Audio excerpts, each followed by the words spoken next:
என்னப்பா? ஒன்றும் இல்லைடா. சிங்கிள் சரியா?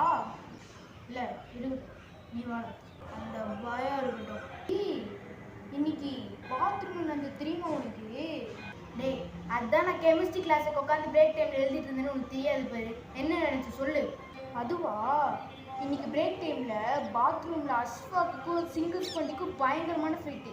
இதான் மிஸ் பண்ணிட்டப்போ. அப்படியா? சே, நீ மிஸ் பண்ணிட்டேனே. சரி சொல்லு, யார் ஜெயிச்சா? சிங்கிள்ஸ் பண்ணி தானே? அப்படி தானே நானும் நினச்சேன். ஆனால் அஸ்வாக் ஜெயிச்சிட்டான். எது அஸ்வாக் ஜெயிச்சிட்டானா? அட போய், அப்போ சிங்கிள்ஸ் பண்ணுறதுன்னு சிங்கிள்ஸ் பண்ணியா? டம்மி பண்ணியா? சரி, பாத்ரூம் போயிட்டு வரும். வலிக்குதே. அண்ணா, என்னடா சிங்கிள்ஸ் வரியா? அப்ப நீ என்ன அடிச்சு பேமஸ் ஆலாம் பாக்குற?